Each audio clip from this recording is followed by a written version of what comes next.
Hey guys, what's up? It's Andrew. Right now it is Friday, May 4th. This video is going to be for Wednesday, the 2nd or 3rd, I think it was. I'm checking the calendar right quick because I want to make sure I get it right. Yeah, Wednesday the 2nd.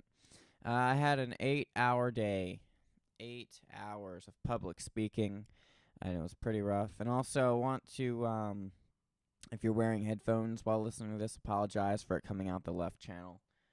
Today, well, I'll get to today later, but it'll. I like using this microphone because the computer microphone sucks really bad. So, I want you guys to get to be able to hear it, actually hear what I have to say. Um, but at any rate, no, Wednesday was a long 8-hour day. Um, of public speaking. Now, at least it was scheduled for 8 hours. I think I got home by like 6 o'clock. So we got out a couple, like, God, 4 hour. No, not quite 4 hours. 3 hours early because it was scheduled to be a 1:15 to 9er. And instead of doing the last 4 hours or the last 3 hours, she gave us this homework sheet that we have to do, and I'll go over that here in a minute. But basically, we went over the main topic of the day was the 10 steps to writing an effective speech.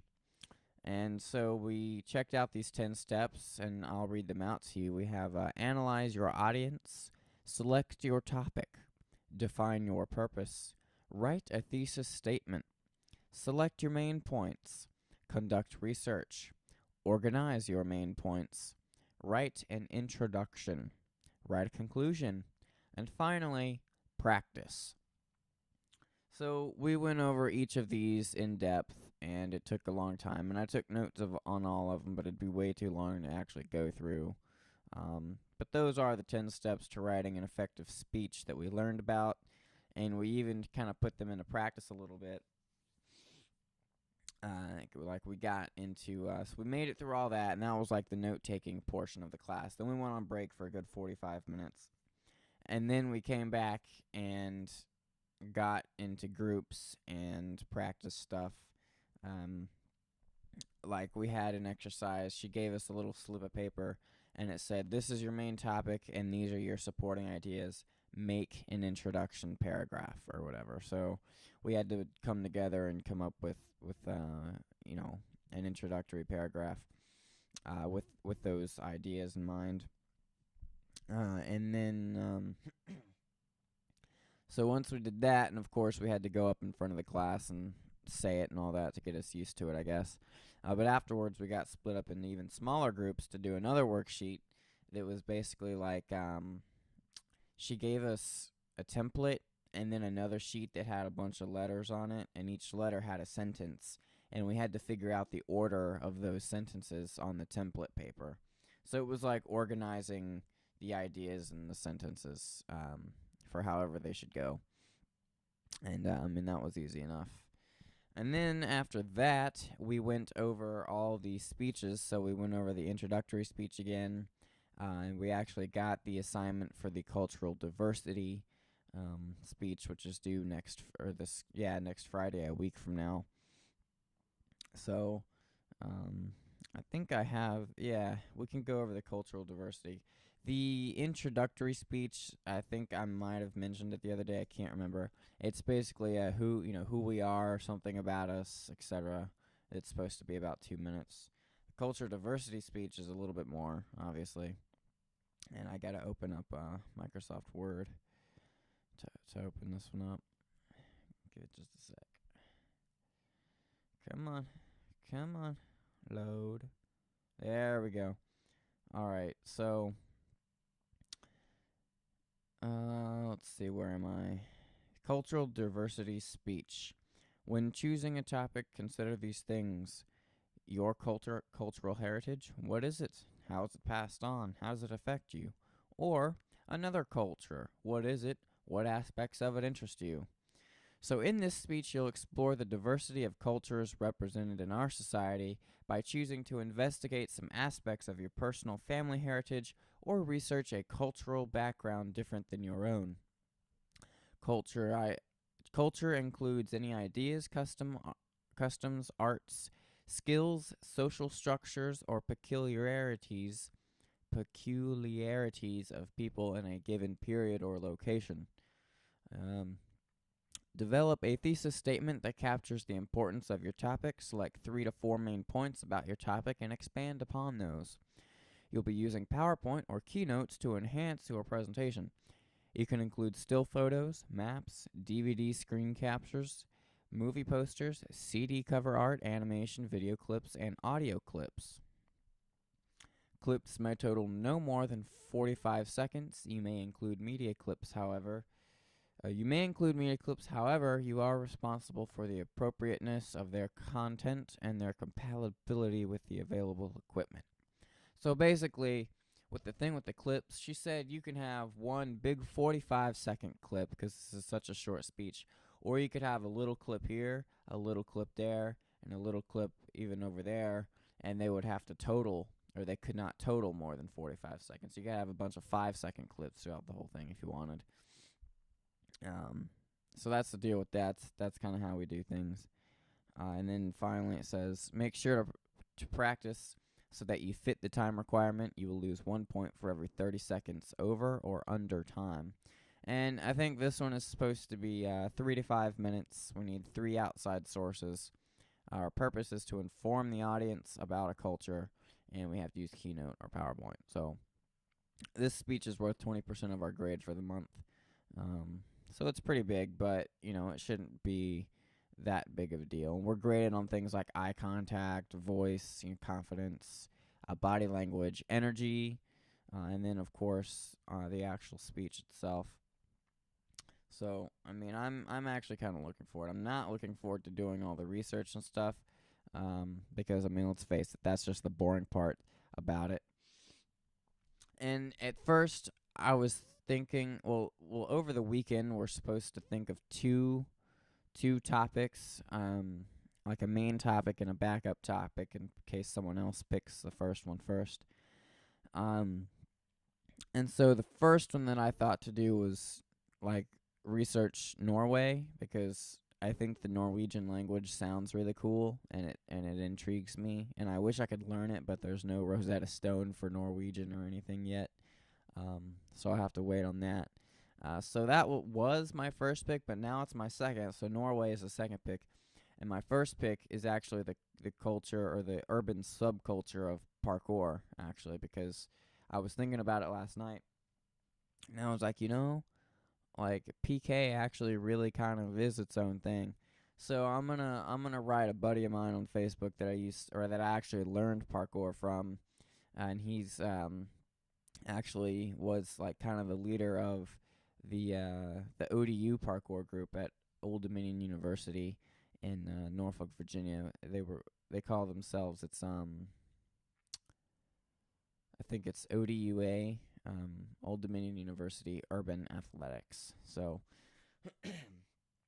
yeah, they're a bunch of really cool guys.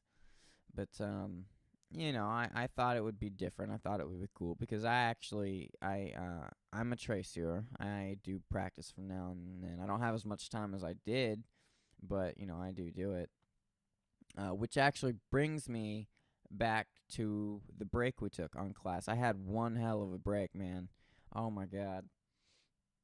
So I had driven Mina to campus with me that day because I was going to be late. And anyway, so I give her the second set of house keys, which has a car key on it. She goes to do her thing for work study, and I go to class. Then we go on break, and I walk out there into the parking lot, and I'm like, where's my, I'm looking for my car. I was like, I thought I parked over here. Pretty sure I parked over here.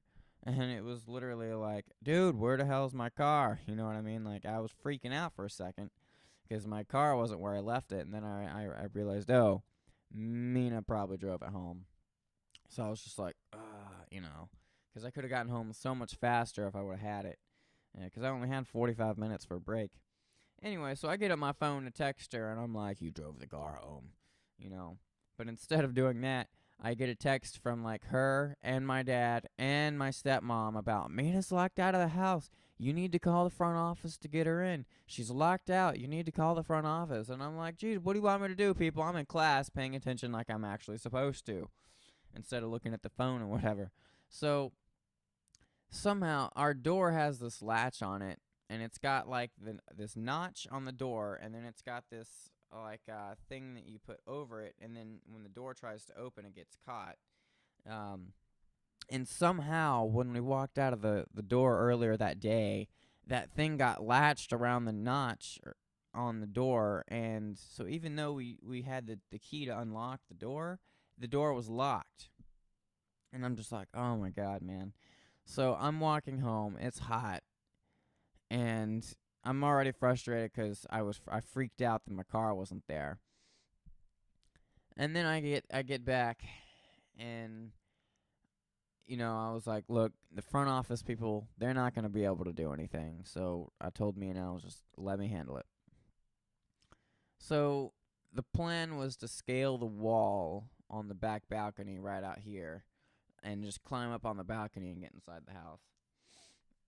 And I was just like, Mina, just stay here and I'll see you in a sec. So I walked around the back of the building here, and I was looking at it, and I was like, damn, because there really wasn't any room for me to actually run and do a wall run up to the thing. So I had to climb on the palm tree, and palm trees are a bitch to climb. Excuse my French, I'm trying to keep this kid friendly here, but like, palm trees are a pain in the butt to climb up. So I had to climb the palm tree. Okay, we have palm trees in Florida. I had to climb the palm tree with flip-flops on, and then get on the balcony, and then climb my way up. It really was not that exciting, but it was still pretty cool that I was able to manage myself at least. And I got back into the house, and I opened up the door, and Mina's freaking out. She thought it was so cool. But oh my god. And then I barely had time to eat food afterwards. Oh god, so it was just a stressful break. And then I had to ride my bike back over to class, which I made it on time, barely, but I did, so it was cool. But that was a stressful break, let me tell you. It was kind of crazy. But back to my actual class. No, yeah, so the homework she gave us, we watched a speech on TED the other day, TED.com, which stands for Technology, Entertainment, and Design.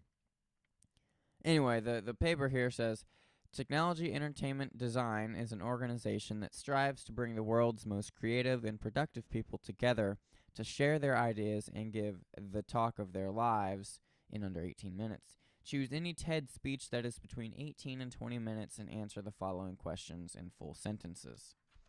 So, got our paper here. So you see, we got the different questions here. And you can feel free to pause it and check it out if you want. So that's homework for the weekend. It's due on Monday, and it's worth it's kind of weird. It's not worth a grade. It's worth class hours. It's worth 4 hours of class time. So definitely got to get it done. But that should be no problem. TED always has some pretty cool speeches on there, so I'm not worried about finding one that'll interest me or anything. But anyway, guys, I'm going to go ahead and cut the video, and we'll talk about the next day, the 3rd on Thursday, which is just yesterday, and we'll talk about today as well. So, all right, guys, until next time, take it easy, and I will see you then.